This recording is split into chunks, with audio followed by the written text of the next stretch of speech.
আমাৰ ছাত্ৰ ছাত্ৰীসকল, আজি আমি আলোচনা কৰা বিষয়টো হৈছে গীতামৃত বিন্দবহ নামৰ পাঠটিৰ ব্যাখ্যা। এটি ব্যাখ্যাৰ শ্লোকটো হৈছে वासांसि जीर्णानि यथा विहाय नवानि गृह्णाति नरो पराणि तथा शरीराणि विहाय जीर्णान्यन्यानि संयाति नवानि देहि। এই ব্যাখ্যাটো যদি পৰীক্ষাত কৰিবলৈ দিয়ে তোমালোকে এই ধৰণে কৰিব লাগিব। প্ৰথমে শ্লোকাৰ্থসমূহ আমি লিখি ল'ম। শ্লোকৰ অৰ্থটো হৈছে কি, মানুহে যেনেকৈ জৰাজীৰ্ণ বস্ত্ৰ ত্যাগ কৰি নতুন বস্ত্ৰ লয়, তেনেকৈ আত্মায়ো জৰাগ্ৰস্ত দেহ ত্যাগ কৰি নতুন দেহত আশ্ৰয় লয়।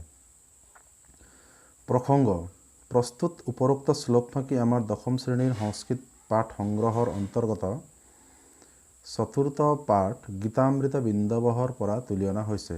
উক্ত পাঠটি মহাভাৰতৰ অন্তৰ্গত ভীষ্ম পৰ্বৰ অংশ বিশেষ শ্ৰীমদ ভাগৱত গীতাৰ জ্ঞানযোগৰ পৰা উদ্ধৃতি কৰা হৈছে। এইখিনি লিখাৰ পিছত সংগতি লিখিম আমি। শ্লোকটিৰ মাজেৰে মানুহৰ মৃত্যুৰ পাছত আত্মাই অন্য শৰীৰ গ্ৰহণ কৰা সম্পৰ্কে কোৱা হৈছে। এইখিনি হৈ গ'ল। তাৰপিছত ব্যাখ্যালৈ আমি আহোঁ। আত্মা প্ৰতিটো শৰীৰত নিহিত হৈ থাকে। আত্মা মানুহে চকুৰে দেখা নাপায়। মানুহ মৃত্যু হয়, কিন্তু আত্মাৰ কেতিয়াও নহয়। মানুহে কেৱল আত্মাৰ কাৰ্যাৱলীবিলাকহে দেখিবলৈ পায়, সেয়াও প্ৰত্যক্ষ ৰূপত নহয়। মানুহৰ কৰ্মসমূহৰ মাজেদি প্ৰকাশ পায়। যিদৰে কাঠৰ ভিতৰত অগ্নি সৰ্বদা বিৰাজমান, সেইদৰে শৰীৰৰ ভিতৰত আত্মা। শৰীৰ এটা সময়ত ধ্বংসপ্ৰাপ্ত হয়, কিন্তু আত্মা কেতিয়াও নহয়। আত্মা অজৰ অমৰ। আমাৰ কাপোৰ যেনেকৈ বহুদিন পিন্ধাৰ পিছত পুনৰ আমি তাক নিপিন্ধোঁ বা পিন্ধিব পৰা অৱস্থাত নাথাকে, কাৰণ কাপোৰখিনি জৰাজীৰ্ণ হৈ যায়, তেতিয়া মানুহে নতুন কাপোৰ গ্ৰহণ কৰে। সেইদৰে আমাৰ শৰীৰো ৰুগ্ন হ'লে বা জৰাজীৰ্ণ হ'লে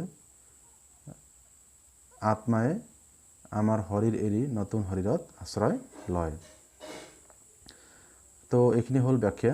তো ব্যাখ্যা আমি কি পালোঁ? শৰীৰ ধ্বংস হয়, কিন্তু আত্মা কেতিয়াও নহয়। ইয়াৰ পৰা আমি ব্যাকৰণিক জ্ঞান কিছুমান লিখিব পাৰিম। নৰো পৰাণী, নৰহ যোগ অপৰাণী, বিহায়, এইটো ব্যুৎপত্তি হৈছে। বি উপসৰ্গ হা ধাতু ল্য প্ৰত্যয় লাগিছে। সংয়াতি সম উপসৰ্গ ইয়া ধাতু লট লকাৰৰ প্ৰথম পুৰুষ একবচন তি।